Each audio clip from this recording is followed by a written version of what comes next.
In 2024, Medicare expenditures had increased by more than sevenfold from just 2 years earlier in 2022. So they now exceed $10 billion annually, and estimates are that it will hit $15 billion in 2025.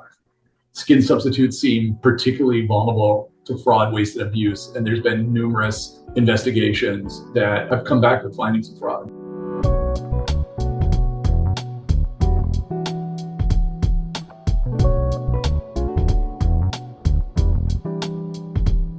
Welcome to Off the Chart, a business and medicine podcast featuring lively and informative conversations with healthcare experts, opinion leaders, and practicing physicians about the challenges facing doctors and medical practices. My name is Austin Luttrell. I'm the assistant editor at Medical Economics, and I'd like to thank you for joining us today. In this episode, Medical Economics senior editor Richard Perichin spoke with David Tawes, Regional Inspector General in the Office of Evaluation and Inspections, part of the Office of Inspector General at the U.S. Department of Health and Human Services. Their conversation centers on a recent OIG report examining explosive growth in Medicare Part B spending on skin substitutes for wound care, where annual costs have risen more than sevenfold in just 2 years, surpassing $10 billion in 2024. Tawes explains what's driving those increases, how fraudulent billing schemes have contributed, and what policy changes could help rein in abuse while preserving patient access to legitimate treatments. He also discusses how enforcement works behind the scenes, why Medicare Advantage spending tells a very different story, and what physicians should watch for when approached about skin substitute products that sound too good to be true. David, thank you for joining us, and now let's get into the episode.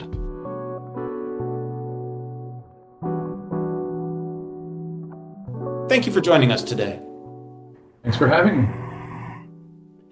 And can you introduce yourself and explain a little bit about your training and background? Sure. So as you just said, I'm Dave Tawes. I'm the Regional Inspector General for Evaluation and Inspections within the Office of Evaluation and Inspections, or OEI. That's part of HHS-OIG. How I got here, I got out of grad school in 1997 after receiving a master's in public policy, got a job in the Philadelphia regional office of OEI, and then worked there as an analyst and then a team leader before, in 2011, I was selected to lead the Baltimore regional office of OEI. Since then, our regional office mainly focuses on work involving prescription drug payments in Medicare and Medicaid, as well as access to substance abuse treatment. Those are two tremendously important topics, so that's good to hear that there is a level of oversight involving both of those. Our physician audience, I think, probably has some idea of what the Office of Inspector General does under Health and Human Services. Can you briefly introduce the Office of Inspector General and what is its mission and purpose?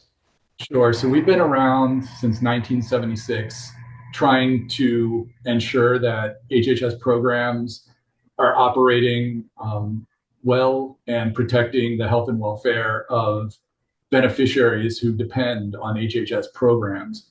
We really have three primary goals. One is fighting fraud, waste, and abuse.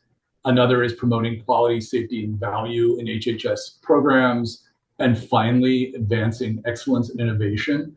The majority of our resources go towards the oversight of Medicare and Medicaid, but we're also responsible for overseeing 100 or more other departmental programs like the FDA, CDC, Head Start. Basically anything that's covered under HHS is something that we're responsible for oversight of. One of the things that I think is interesting, we had a new teammate who had transferred within our company last year, and just kind of getting him up to speed, we were talking about the scope and scale of Health and Human Services, and the size of the department, everything under that umbrella, it's just huge. So that's a heck of a lot to keep track of. It is. That's why we tend to specialize. Nobody can know all of it for sure. And recently, there was a report that was published by the office regarding payments on skin substitutes for wound care. Can you explain briefly about how that report came about? So we've actually been working in the skin substitute area for a few years. They're paid as prescription drugs under Medicare Part B, which was an area that we've done a lot of work in, but they weren't held to the same requirements, the price reporting and payment requirements, as other Part B drugs, because they're not really a drug. So there were some changes to the law in 2021, and manufacturers of skin substitutes began having to report their prices to Medicare the same way that other drugs did. So we looked to see whether they were following or complying with the new requirements. And we found that, at least at the start, it was only about 50% that were complying. So we made recommendations to CMS, and it looked like reporting was improving, but strangely, we noticed that payments for skin substitutes, Medicare payments, kept going up and up and up. So we wanted to dive into it to see what could be causing, what was behind these increases. And that's a great segue to the next question. Actually, at least two more questions. What did you find as the main cause or reason for that increase in skin substitute billing? So it's a lot. There were a lot of different things. One is that, at least in Part B, institution or non-institutional settings like physicians' offices, nursing facilities, home care, that the number of enrollees that were associated with skin substitute claims, we hesitate to say received skin substitutes because we're not sure how many of them actually received them. But as far as being billed, a lot more enrollees started getting skin substitutes. And then for the ones that were getting it on average, the number of units, so there it's billed by per square centimeters, a tiny amount. The number of units each enrollee that was getting a skin substitute was increasing. And then the cost of the products being billed kept going up and up and up. So by the third quarter of 2024, the average cost of the skin substitutes being billed to Medicare was $1,500 per square centimeter. And your average enrollee was getting 80 some square centimeters to treat, or reportedly receiving 80 or so square centimeters to treat a wound each quarter. So that's about $120,000 per patient each quarter. And that was triple the amount just 2 years earlier. Say, Keith, this is all well and good, but what if someone is looking for more clinical information? Oh, then they want to check out our sister site, PatientCareOnline.com, the leading clinical resource for primary care physicians. Again, that's PatientCareOnline.com. Again, a great segue because you touched on these points both with the trends and then the size of the skin substitute amount per square centimeter. The little things can add up, and I wanted to ask if you could give an idea about the total dollar amounts involved here. So yes, in 2010, I'm sorry, in 2024, Medicare expenditures had increased by more than sevenfold from just 2 years earlier in 2022. So they now exceed 10 billion annually, and estimates are that it will hit 15 billion in 2025. Definitely wanted to ask because when you talk about an increase of that magnitude and some of the factors and causes behind it, are there indications that the increases in billing for skin substitutes were due to fraud?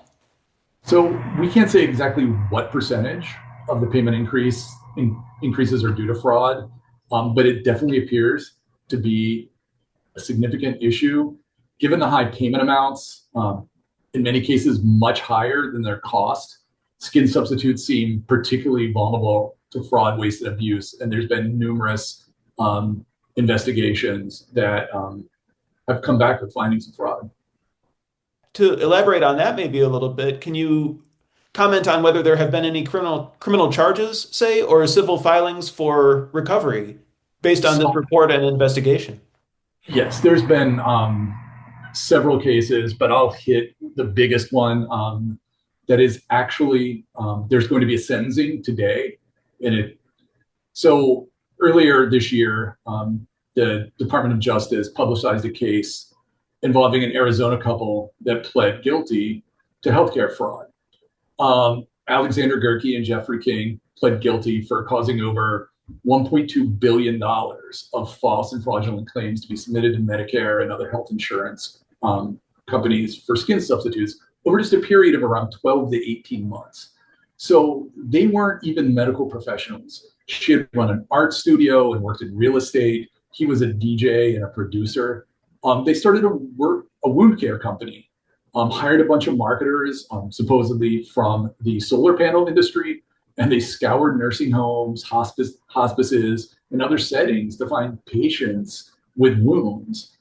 And then they offered to pay healthcare professionals, usually nurse practitioners, a flat fee to apply and bill for the maximum amount of product. So if it comes in a 8 centimeter by 8 centimeter sheet, that's what you're supposed to bill, 64 square centimeters, even if the wound is tiny, even if the wound is healed.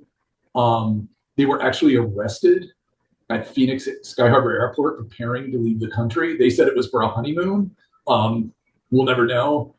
In their plea agreements, the couple did admit to targeting elderly Medicare patients, many of whom were in hospice care for medically unnecessary skin substitutes.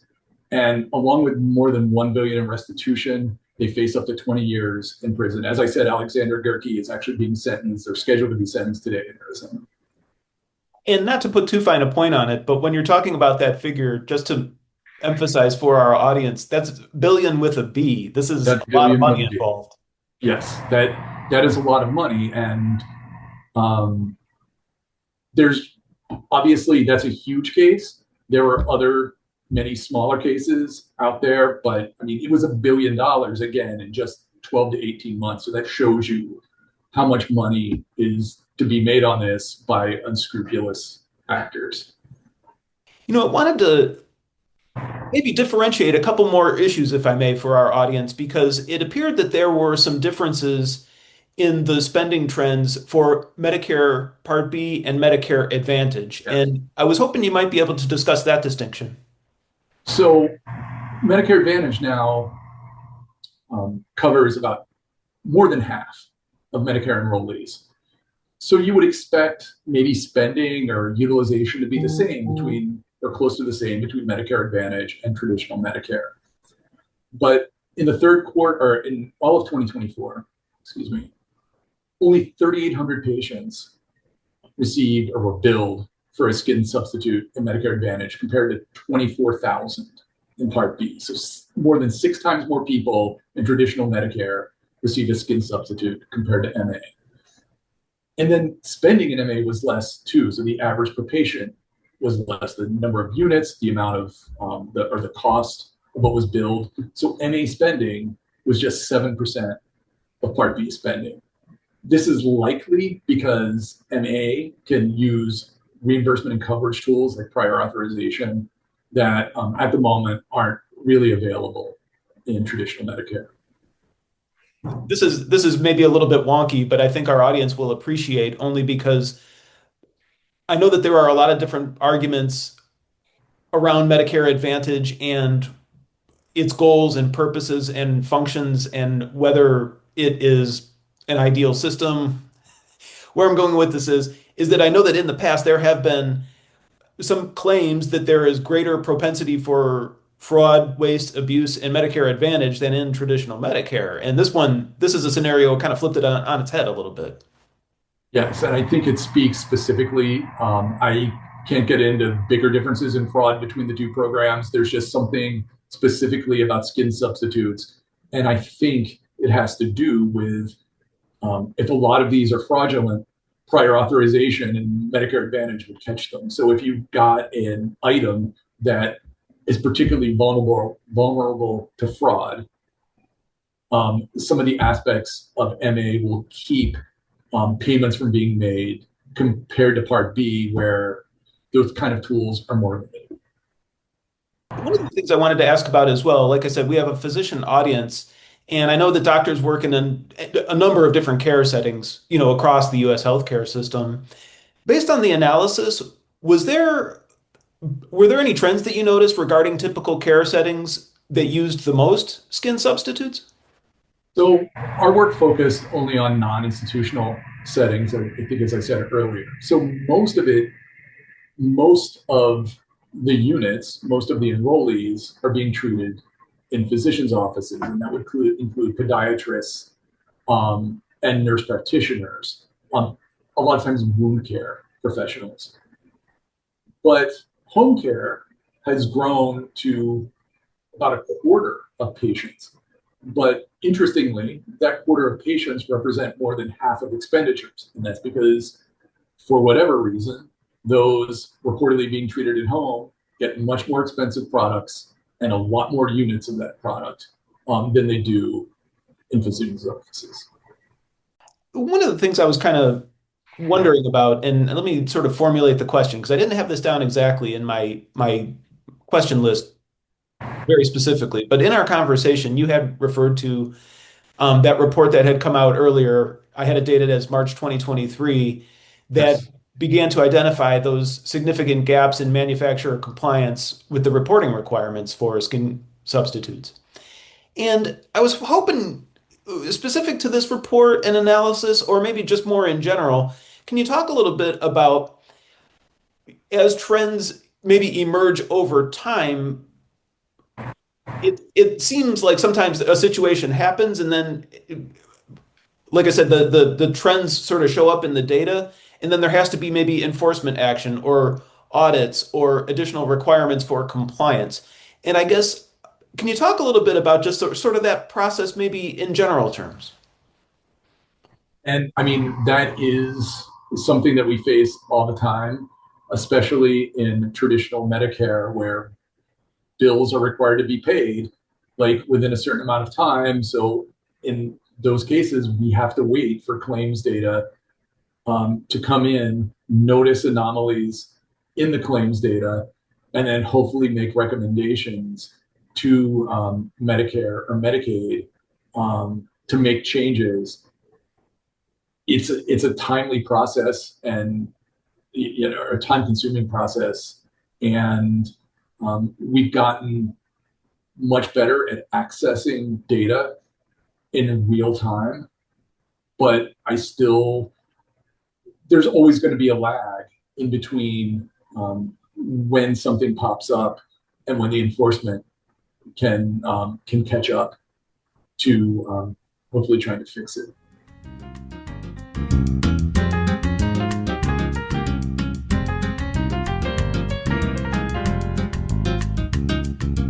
Hey there, Keith Reynolds here, and welcome to the P2 Management Minute. In just 60 seconds, we deliver proven, real-world tactics you can plug into your practice today, whether that means speeding up check-in, lifting staff morale, or nudging patient satisfaction north. No theory, no fluff, just the kind of guidance that fits between appointments and moves the needle before lunch. But the best ideas don't all come from our newsroom. They come from you. Got a clever workflow hack, an employee engagement win, or a lesson learned the hard way? I want to feature it. Shoot me an email at kreynolds@mjhlifesciences.com with your topic, a quick outline, or even a smartphone clip. We'll handle the rest and get your insights in front of your peers nationwide. Let's make every minute count together. Thanks for watching, and I'll see you in the next P2 Management Minute.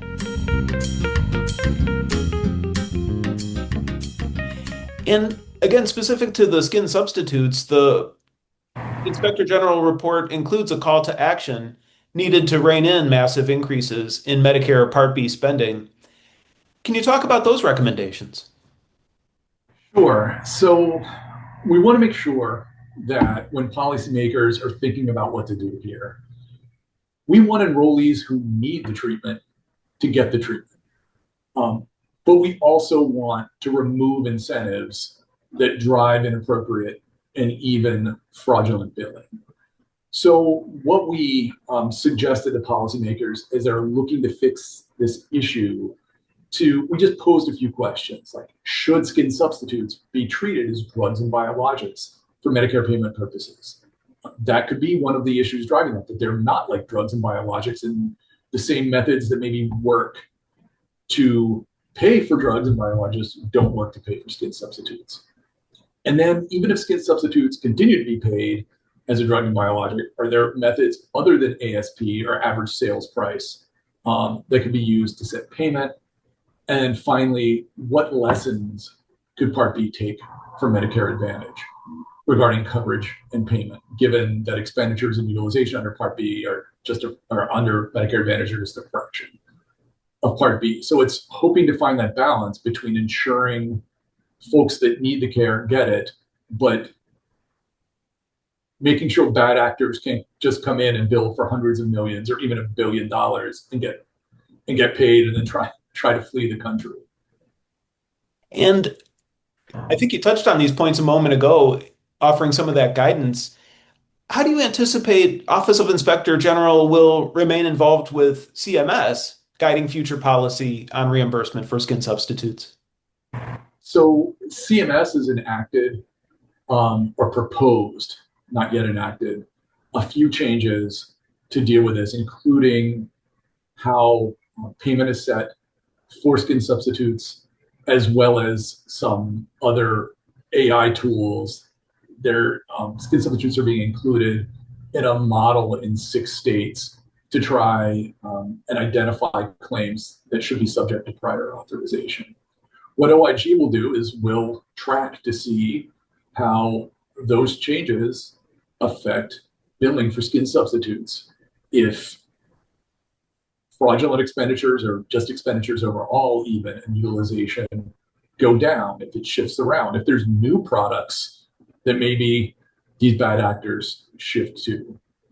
So we'll keep an eye on things knowing how much money is at stake. And this goes back to a point you made a few moments ago, and especially talking about some of those processes involved in Medicare Advantage. I know with our audience, I think a lot of times you hear the phrase prior authorization and the red flags automatically go up. But maybe in this instance, it sounds like this is a case where prior authorization is helping avoid or maybe guide the right treatments for the right people at the right times. Yes, I mean, I can't speak to that specifically other than to say that Medicare Advantage is spending a lot less money, and we've not heard lots of claims about folks there not being able to get wound care treatment if they need it. We're hearing a lot more of fraudulent billing on the traditional Medicare side of things. One question I always like to ask, our main audience is primary care physicians. What would you like to say to them, or what would you like them to know? So these products have been heavily marketed, even outside the wound care community. There's people that will post on Reddit or other forums that are like, hey, somebody approached me today, a nurse practitioner will say, somebody approached me today and said I could make all this money, like by applying skin substitutes. Promises like that, be wary. If you hear something that sounds sketchy or too good to be true, it's probably not on the up and up. So if you see something like this, you can submit a complaint to OIG online through our website or call 1-800-HHS-TIPS. We covered a heck of a lot of ground in a short amount of time here. What did I not ask about that you would like to emphasize? I would just like to emphasize the role that payment plays in this, that these skin substitute products, unlike traditional drugs and biologics that physicians that listen to you might prescribe, we found that providers were switching from product to product almost on a quarterly basis. Whichever one would have sort of the biggest difference between what the Medicare payment amount was and what those marketing folks were selling it for, they would switch to that product. So you'd see like $500 million in Medicare expenditures one quarter, and then a quarter later, it's down to 1 million. And that just does not happen in the prescription drug world. So reimbursement especially, and reimbursement issues specific to skin substitutes is one of the major drivers of this. And it's something that CMS's proposed rule is attempting to fix. I'm Richard Payerchin, reporting for Medical Economics. My guest today has been David Tawes, Regional Inspector General with the Office of Evaluation and Inspections in the HHS Office of Inspector General. It's been a great conversation. Just thank you so much for joining us today. Thanks for having me.